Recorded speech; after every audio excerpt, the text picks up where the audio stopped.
Welcome to It's Chrissy Rice, the podcast where no topic is off limits. From wellness and spirituality to relationships, real life, healing, intuition, and all of the beautifully messy moments in between. I'll bring you honest conversations with heart, humor, and curiosity. Whether I'm sharing personal experiences or interviewing inspiring guests, I'll be diving into questions that we're all secretly asking, and you'll find authenticity, insight, and connection here. Pull up a chair, grab your favorite drink, and join the conversation, because nothing is too taboo when it's time to talk. Hey there, welcome to episode 2 of The Intuitive Agent. And on today's episode, we are going to talk about how when spirit guides you to a home as a real estate agent. So this is a good real estate agent podcast episode for you out there. This is something that happened really early on in my real estate journey. And I'm going to preface this with, I have always been a very in tune, intuitive, mediumistic, psychic kind of person. Okay. I am very sensitive to energies. I have all of these abilities, and sometimes I don't know when they want to turn on and when they want to turn off. I have a better grip on them now that I've had them for so many years, and now that they've really enhanced since after taking Reiki trainings.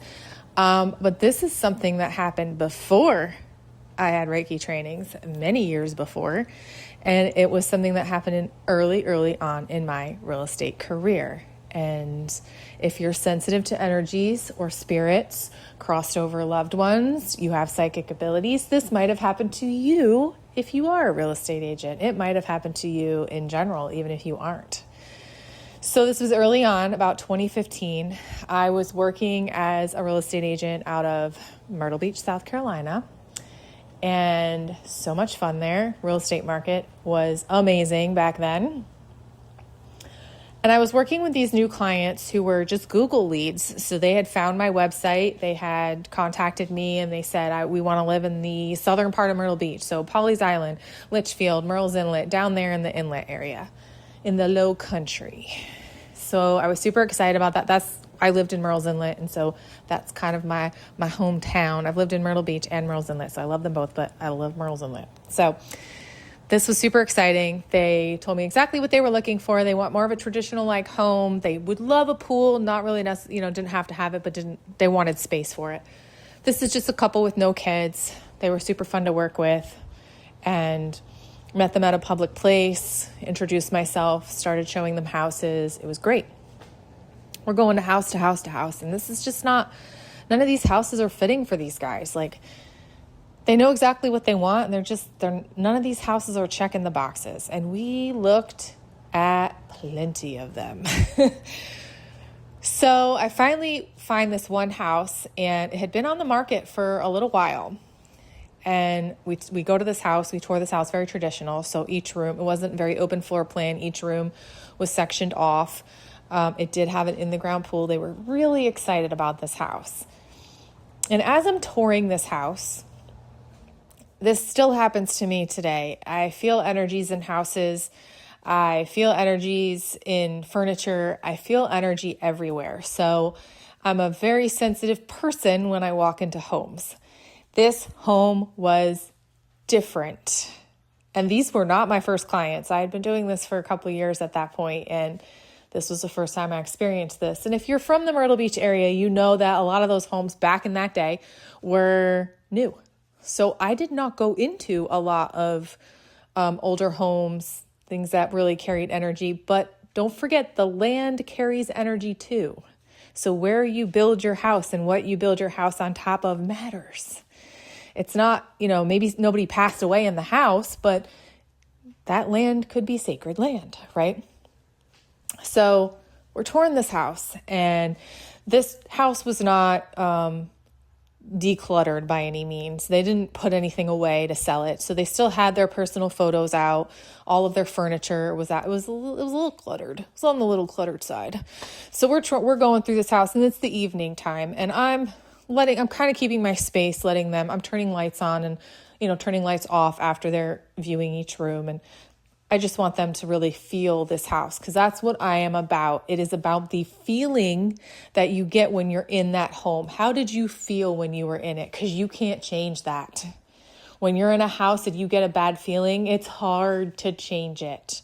I do house clearings and energy house clearings for people that have usually accumulated those energies over time. Not so much when they move in, they're like, there's something here, I know it, I want to clear it, and then I want to be able to live in it. Usually I do house energy clearings when they've lived in it and they want that energy cleared. So we're going through this home and there's pictures on the walls. There's a piano. I remember this so vividly because it was so intense for me. I will never forget it. It's one of those transactions that you'll never forget. So my clients are ahead of me and I'm just casually turning lights on and turning lights off behind them. And I'm passing these photos. And these photos, I can basically tell, sometimes even without photos, I can tell who lives in the house, how old the children are, what they do for fun. Like, I just know things about these people. So I'm passing these photos in the house, and it seems to me this is a family. I'm feeling this is a family of 2 boys, right? They have 2 teenage sons. Upstairs is a bedroom with a guitar room, a bonus room. It was really fun up there. And I passed the piano in this house, and it's in the formal living room. I get this overwhelming sense of a spirit of a boy, teenage boy. And it was a spirit, a feeling of desperation, a feeling of, I need you to help these people. I need you to help my mom and dad. That's really what I heard.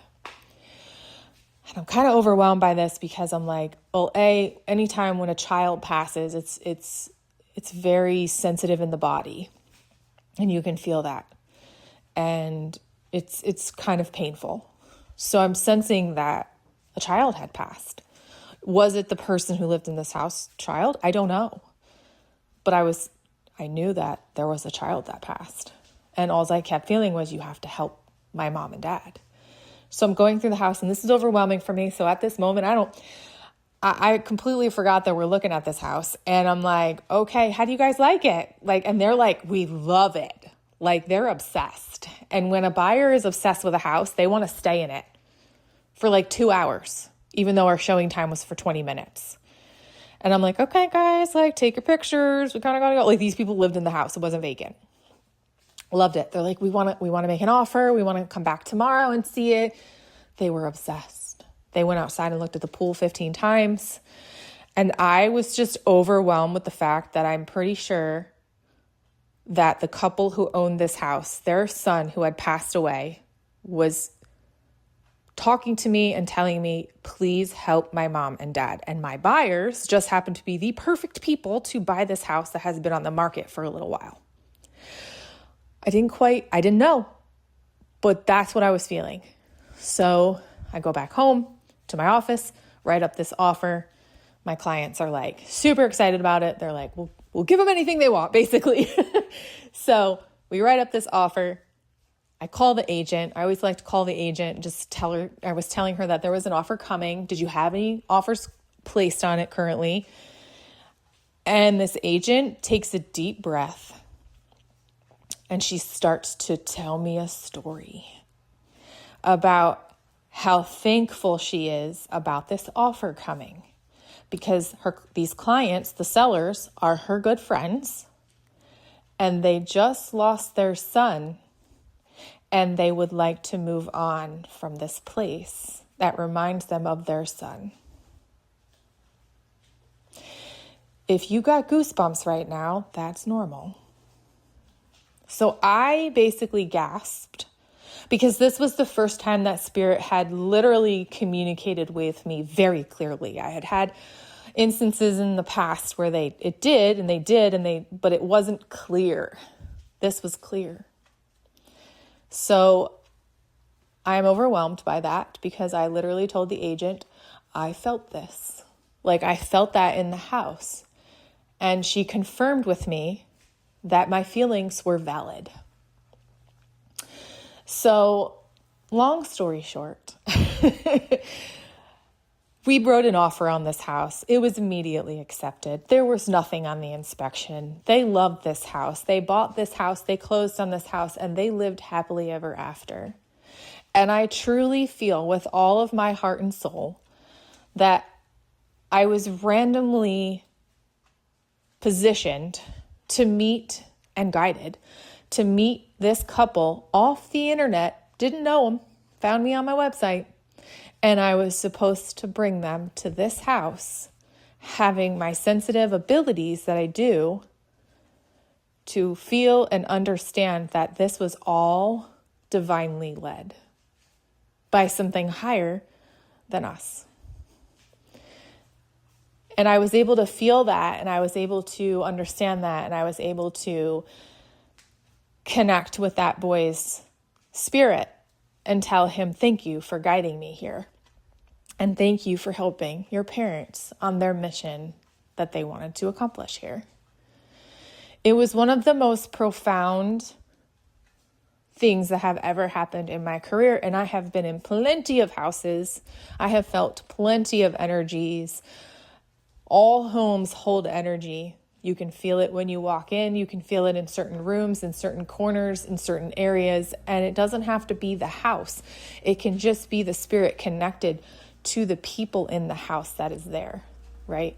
Our spirit teams are always with us. This boy did not die in that house. He was just connected to his parents and asking for help. So listen to the nudges, listen to the intuition. If you randomly get a client who randomly finds a house that happens to be the most perfect house, that helps the sellers in any way that they can, the whole thing is divinely led. It's connected. We're all here to learn lessons. We're all here to experience things. Make sure you listen to your inner guidance, because usually your inner guidance is right. And it's guiding you to where you need to be in that moment. Thank you so much for listening.